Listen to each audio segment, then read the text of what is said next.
It's straight to the plug. Yeah. The way it uses it, take to look up like HDMI for the least of all. And that's just like that was there. They're not moving on top of that. That's the thing, the first time it is. Looks like it's on, Rabbi. You don't think it's on? No, it looks like it is on. It's Yeah, on. but Yeah. Well, it's on for us. It's on for you. It's not on for the screen's not working though. That's the Oh, the guy's in the room. Do you want to exit TV system? Yeah, why don't you say yes? Exit the TV system. Many Okay, people now, can here now turn on now, their phone. Netflix, yeah, now press there. No. Oh, 1 second. Yeah, you got the HDMI.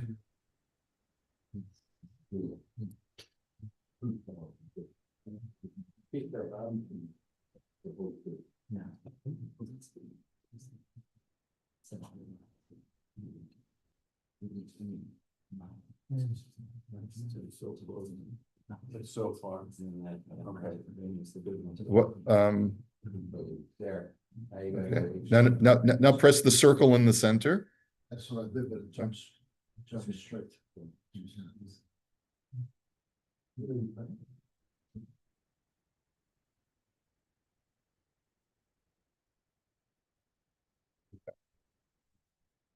Not seeing it. Do with that. Yeah, it's not seeing it downward. So maybe the thing up with the top is turned off. Okay, so turned off. Well, we'll leave it on. We'll leave it on. There's nothing wrong with leaving it on. Okay, let's thank you. You have it on your phones. We're on the 19th page of Ohale Yaakov, volume 1-5. Okay, so we're up to Siman Yud Ches. And the question is, Lihishtamesh b'chefetz shehuchlaf b'ta'ut im adam acher. Are you allowed to? This happens all the time when you come to the bayit. Somebody grabs your coat and leaves their coat, and you realize as you go to the coat room and your coat's missing and someone else's coat is still there. And it's raining outside, and you want to be able to use their raincoat so that you can protect yourself from the rain. So would you be permitted to do that? That's the shaila.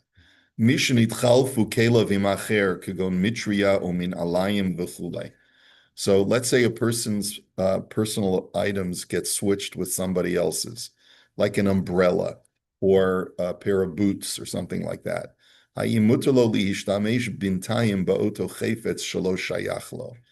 it be permissible to use that other person's item during the interim until you get things sorted out? So tshuva. So the answer is as follows: Mishnit chalfu kelev kagon shahaya b'mikveh or b'beis hakneses. Okay, so let's say you were in the mikveh or in shul, And just imagine if your clothes were gone when you came out of the mikveh. Yeah, your clothes are gone. Yeah, someone took your gatkes. Yeah. You Okay. really want to wear someone else's. Yeah, right. No, I'll never forget the image of when I was in LA many years ago. My cousin is a urologist. It was Erev Yom Kippur, and there were the mikveh was packed. It's this Hasidic mikveh. And everyone was going to the mikveh Erev Yom Kippur, and a guy slipped and injured himself. And so you've got probably at least 50 men that are naked or in some form of undress who are bending over trying to help this guy. And then all of a sudden the female EMT comes in. That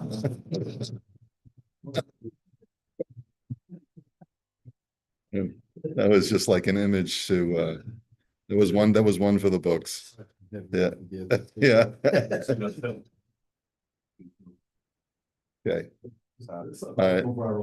So v'lakach kova o mitriya min alayim v'chol kayotze bazeh. So on your way out, someone else, right? So you end up taking a hat or a rain or an umbrella or someone else's shoes or anything like that. She'enim shayachim lo, that don't belong to you. Im zeh shehechelif asazot bekavanat tchila kegon shelaka chadash v'hisher et hayashan. So it all depends. If the person who took your stuff did it deliberately, because he saw your shoes are nicer than his, and he committed an act of gezela, and he left over his old worn out shoes. Mutter lazeh shenitchalfu kelav liyishtamesh bechayfetz hayashan.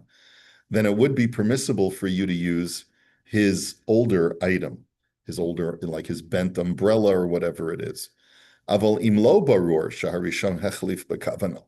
But if it's unclear whether there's no way to know unless someone said, I saw him taking your new umbrella because he was admiring it, and and I told him this, hey, that belongs to my friend, and he said, oh, too bad, finders keepers or whatever he said, Ella machmat shelo hirgish or shalokachet hayashan v'yishir chadash. But if a guy did it by accident, he wasn't paying attention, and he took something that looked like his, and he left over, or like, for example, let's say he took an item that was inferior to his item, and he left over a better item, right? Because it was just an innocent accident.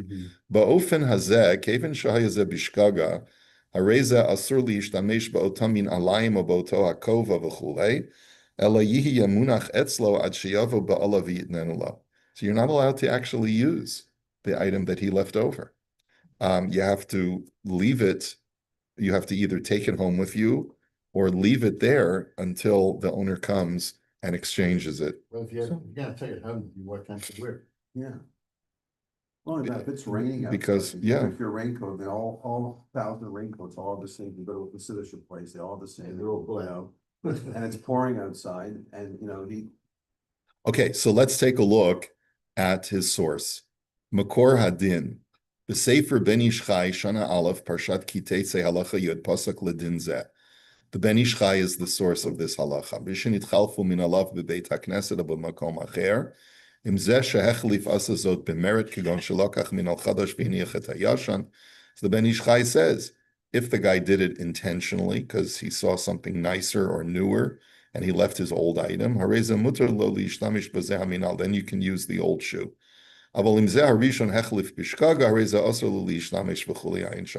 Basically quoting directly from the Ben Ish Chai.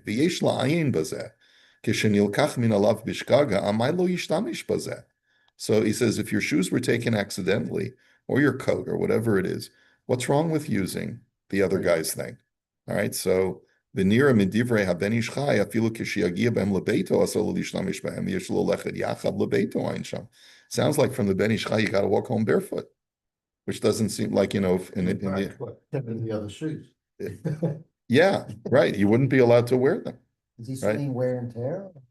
So he doesn't. He says, but he's asking. He says, let's try and understand the Ben Ish Chai, why it is. Because that doesn't seem to be consistent with other things, like you could wear someone else's tefillin or use their sefer. Well, tefillin is different, right? Tefillin, you're doing a mitzvah with it's nichale. People want their possessions to be used for a mitzvah. Well, wouldn't you want a Jew to be protected from the elements? I mean, covered the brios as well. Like, wouldn't the original owner want the person to not suffer as a result of his mistake?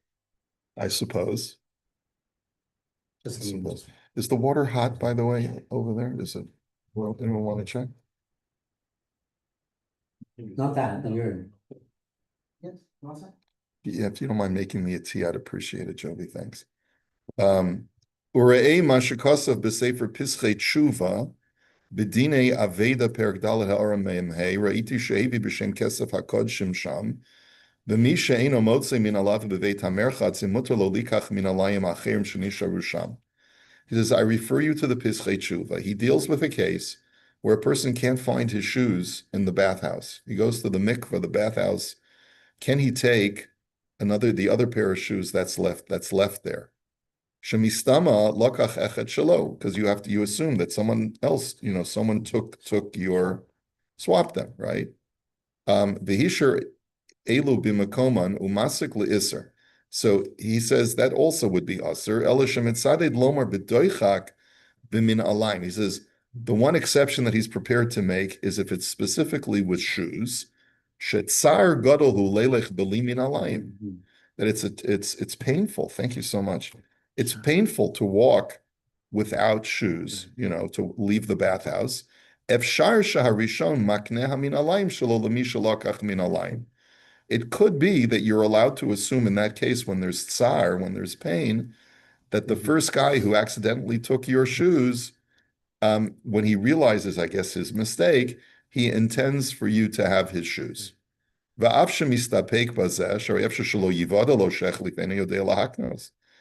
Pischei Tshuva equivocates on this matter, because who's to say the guy even realizes that he took the wrong pair of shoes? Maybe he still thinks that he took his own shoes.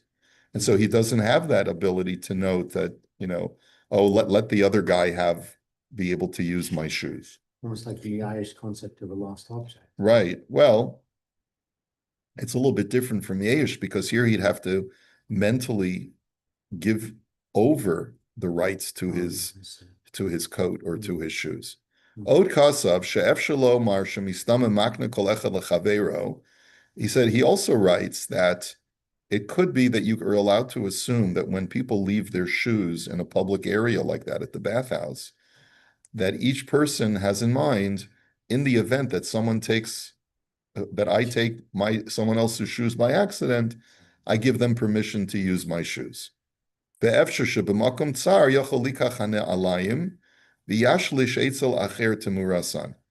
therefore, it could be that in a situation where there's pain, like shoes, or it could be like the case of the raincoat, right? And when it's torrentially raining outside,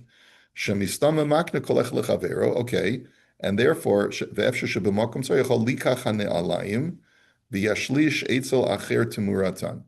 that you could take the shoes, and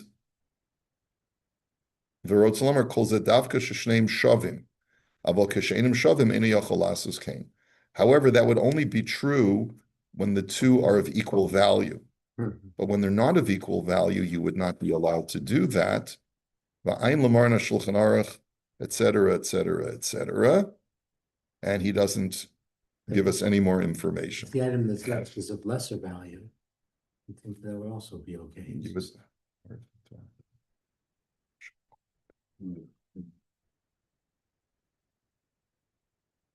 The one would think. Because equal value is very unlikely, but lesser value, Well, no, if somebody mistakenly took your shoes instead of his, it would be fair to assume that the shoes were of a similar condition, because. And same size and same everything. Yeah, right. I mean. Did you ever have a Birkus Kohanim and someone ever take your shoes? yeah, so if we mean roughly equal, I mean, it's not- And he leaves and the guy runs out and he has to go and see like, oh, there are similar shoes. You're telling me you're gonna walk out without your other pair of Yeah, shoes? no, I haven't had that situation. Usually the Kohanim have more sense than that. Yeah. The shoes of this, in the common area. Yeah. But because people generally know where they leave their shoes, and shoes is a hard thing to switch, but a coat is much more. Yeah. Coat or a hat, like a black hat. You go to your consider shoe. Everyone has the same suit, the same jacket, the same everything. Yeah. Wow. So it could be b'makom tsar that you could be lenient, because you're allowed to make the assumption that he was makna to you. But without that added, but you see how with difficulty they're being permissive because of the tsar aspect. But let's say long term, what happens if the guy that actually took it and returned it well, you got to put up a sign you put up a sign in the coat room. after 30 days? They don't have. I don't think you're allowed to keep the other guy's coat. I don't think you're allowed right, to. because the tsar is gone. Yes. Once you get home, the tsar is gone. Yeah. You've given up on him. He thinks he's got his coat. So he's not looking. Well, you got to put up a sign in the coat room saying, "Last Shabbos, somebody accidentally took my coat. Please check your coat when you get home." The guy who comes for Rosh Hashanah. Or he's from out of town. Or he's from out of town, or let's say it's I mean, the last cold Shabbos, before the summer starts. Yeah, Hangs up his coat. If only that was a demarcation exact. right. But I mean, it comes down to the point. You have two people who have similar coats, and it's on Shabbos. There's nothing in the pockets to identify one from the other. Maybe they put a name on it. Maybe they don't. So they don't. that person could walk off with a coat thinking it's theirs. They could have it for a month before they realise that. They could have it for a year, you know? Realise that Yeah. that it's not theirs. Yeah. So I mean, you're gonna carry. then you're this gonna be coat out of that- coat? That you think is. not No, yours. so normally, if you don't need the coat or you can get by without it, so then you should leave it there. Leave it in the coat room, and then after Shabbos, you know, or whatever it is, put up a sign. Yeah, put up a notice saying that, you know, someone accidentally Didn't took you one. announce in the show the other day? Yeah, that's way. Yeah. Someone. Yeah. Somebody took the same coat, different size one, but it was second same brand. Yeah, and it's very common, like you said. It happens. It does happen, but that doesn't give you the right. If you know it's not your coat, you don't have a right to use it because the guy was not miyash. He didn't have anything. He may not even realize that he took the wrong coat, right? So unless there's some form of either discomfort or pain from not wearing, from not using the. Right. So like a pair of boots, a pair of shoes, a coat when it's raining very, very hard outside and or cold, Whatever right? it's gonna be. So in a case of tsar, we're prepared to be lenient, but with great reluctance, as you can see from the language of this tshuva. Yeah. So if you did wear it just because, then we feel that fits in this stealing. It could be a form of geneva. Yeah. Yeah. You're using someone's personal effect without their permission. Yeah. Like two wrongs don't make a right. Right. Okay. Yeah, There you go. But in the winter, we're talking about the Kura Nefesh. In the wind, well, yeah, there could be an issue of pikuach nefesh. Yeah, the Ben Ish Chai he lived in Baghdad. No one lived in Toronto or Newfoundland. Smart. In December. Okay, Siman Yud Tes. L'hishtamesh l'tzorach atzmo b'pikadon. Okay, so she'ela. Misha natnu lo lishmar al eze davar misuyam. Someone was asked to watch something for safekeeping. Ha'im mutar l'hishtamesh l'tzorach atzmo ba'oto pikadon ad shiachzeru liba'alim. Are you allowed to use the item that he left with you for safekeeping until the owner comes back? Oh, kolzman shelo nasnu lo reshus asur l'hishtamesh bo. Or would we say that so long as he has not given you express permission, you're not allowed to use it? Seems pretty straightforward, right? If you're a shomer on something, you're not allowed to use it. So let's see if there's any chidushim here. Tshuva kol mi shehifkidu etzlo eze davar misuyam lishmor alav asur lo lihishtamesh b'fikadon letzarach atzmo. The answer is no. You can't use something for yourself. If someone's given it to you, asked you to keep an eye on their stuff, you're not allowed to use it. Vafilu shimush kal she'enu mechasro. Even using it just a very, very simple one-time quick use where you're not in any way depreciating or causing wear and tear on the item. Kolzman shalokibel reshus mehaba'alim. It's still going to be asur if you never got permission from the owner. Ve'imishtamish bo lelo reshutam nasa keshol shalomidas ve'asur v'yeshalav din shel gazlan. And if you end up using their item without asking permission, so you fall under the category of a gazlan. So what if the person leaves you cash for safekeeping? And you say to yourself, well, I'll just borrow a little bit of this cash and I'll replace it by the time the guy gets back. It won't be an issue because I'm getting paid on Friday, and today's Wednesday. $10 is $10. What's the big deal? I'll put it back. You'll never know the difference. So he says, Im hayatzaru v'kasher b'kesher meshuna v'cholka yotzei bazeh. So it depends. If he gave you a wad of cash or a stack of bills in a sealed envelope, right? Or it's tied up, or it's in some way bound in a certain specific way. That's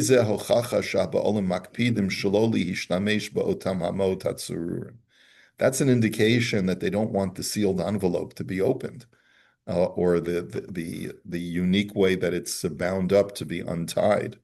And therefore, it's cash would in that case be no different from any other chattel item that's given to you for safekeeping. So if it was loose, it would make a difference. Ulam, he says, however, im hifkid ma'amos bistam, kagon bisakit lelo shum kesher. But let's say a person gives you a stack of money in an unsealed envelope or in a bag, without that's not sealed. Mutter li yishtamish bahem bintayim, then you would be allowed to borrow the cash and use it for personal use. Va'otam hamos nasu etzlo kehalva. Then you're just borrowing money. V'chayev ba'achor yusun v'chayev lahachzir mafilu nevdu mimenu ba'ones. But once you take from that money, then you're a borrower and you have a chiyuv to replace all of that money, even if your house gets robbed or burns down. In other words, when a person leaves you a stack of cash for safekeeping, you tell them, I'm putting it in my drawer where I keep my valuables. If your house were to get ransacked and robbed, then you would be putter, because you're a shomer chinam, you're watching someone's items for free, and so you're putter unless there was pshia, unless there was negligence involved. But if there was no negligence and someone broke into your locked house and stole your valuables together with this guy's cash, you'd be putter. But once you dip into his cash and borrow some of the stack, so then you become completely liable for that entire amount. Even It if was it's an a dollar. accident. Even if it was a total accident. Yeah, even if you take just He a wouldn't dollar. have had the money anyways, that money, even if he wouldn't have taken that money, would have been gone and burned. It doesn't matter. Once you dip into it, you become a debtor. And so you're liable now for So what's the for all difference that between money. Why the difference between them? I can understand if it's a sealed envelope, that I can accept. If it was just foul, it was just had a tie around it. Rubber band, let's A say. rubber band, yeah. What's the difference with that? Like, why would that, is it because it's? It's because people don't mind if they're cash. People don't care about specific bills. They care about the cash amount. But why is bound not possible to take the cash, whereas unbound is? Or loose, it makes Yeah. it, doesn't. What's the? Because today, no one's gonna give you a flat, no, everyone's gonna give you money to watch. It's gonna be with a rubber band around it, not sealed. Yeah. Who just like, Usually, yeah. Right, so then why would that be a Everyone had difference? 1, 2, 3, 4, 5, or 5, 6. Why would it be a why, difference? if it's bound, you can't touch. No. It has to have a unique kind of binding. So that just So being that plastic is not. Yeah, right. Had to be sealed. Yeah, if it's in a sealed envelope. The only thing that's a little bit unclear from his language is what if the guy leaves me $1,000 to watch and I take 100? Do I become liable for the other 900 if my house gets broken into and robbed, or am I only liable to replace the 100? That's not so clear. Why would you think you have to replace all of it? Because once I dip into it, it's no longer considered a picadon. It's considered to be cash that's at my disposal for borrowing, and it's like I borrowed the whole amount. You've changed your status. I've changed its status. You take that money, all of a sudden your status has changed. Who's gonna know? Hey, listen, Moshe, with that kind of response, what are you doing here? Yeah. I was about to say. Who's gonna know? Which one are we gonna talk about? Sorry. Yeah, I did it be cool. Okay. Who gave it to Stockholm? Yeah, it was the other No. one that told me.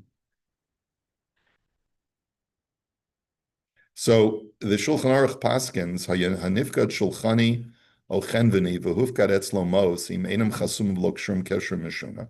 It's really straight out of the where is he quoting now? He's quoting the Shulchan Aruch. Shulchan Aruch says that if someone leaves you with cash and you're either a money changer, a storekeeper, and you have, let's say, a cash register, and someone says, listen, I'm traveling now on the subway. I don't want to carry all this cash with me. Do me a favor. Here's $1,000 in cash. Put it in the register. I'll come by tomorrow and collect it, right? As long as there's no unique kind of a bind, but it's just like a rubber band or whatever it is, you're allowed to use that cash. And therefore, the Shulchan Aruch paskins, because you're able to benefit from that cash that he left with you, you're a shomer sacher. You're no longer a shomer chinam because you're benefiting from the ability to use that cash for personal use, and therefore you would be liable for theft or loss. Afilu kodem shenishtamish bahem, even if you haven't yet used them. So here it's a little bit of a change, a little bit of a twist from what he wrote on top. Ve'im kvar nishtamish bahem chayiv ba'onsin, and if you used the money already, then even if something happens that was a complete act of God, let's say a flood, your house gets struck by lightning and burns to a crisp, that's an onus. There's nothing that you could have done about it. Afilu acher shehechzirim l'makomam ad she'yachziru ba'aleihem. Then you're chayv even in onsen. So the way that the Shulchan Aruch portrays it is a little bit more nuanced than what he wrote up top here. If the guy leaves you cash and he tells you to put it in your cash register, he's clearly not looking for the same specific bills back, but he's basically leaving you with $1,000 for safekeeping. He doesn't want to carry it around with him. And he's going to come back and collect the $1,000. You're doing him a favor, but he's also doing you a favor, such that if you need to dip into that cash, you can. So all of that cash now becomes you're a shomer sachar, not a shomer chinam, because you're benefiting from having his cash. And as a result, you're chayav for geneva v'aveda, just like any other shomer sachar. If you actually use the money, then it seems that whatever money you use, you become liable for, even for onus, a complete mishap. Only what you use or It seems that what was left of. Because originally we were saying that it was all of what was left. If you were given $1,000 and you used $100, you're responsible for the whole $1,000. Right. Yeah. But if you don't touch it, then your status stays as just a garden. Yeah, but I mean, it's you just whatever happens happens. But I mean, it seems to me that you're only the intent. If the shopkeeper was given $1,000 to look after, yeah. he put it in his cash register, but he had no intention of actually, like, he put it under the tray instead of in the tray. Okay, Right? but still, he still has the benefit that in case he needs it, he can use it. But So that's stated or it's implied? It's implied. It's implied. Because the guy who's leaving it with him doesn't care if he puts it in the tray or underneath the tray. A lot of times you put larger bills underneath the tray, but you know that you could still use it if you need it. Sure. Yeah. How you keep your tray looking empty. Right. That's right. So it seems like you're only chayiv in ones.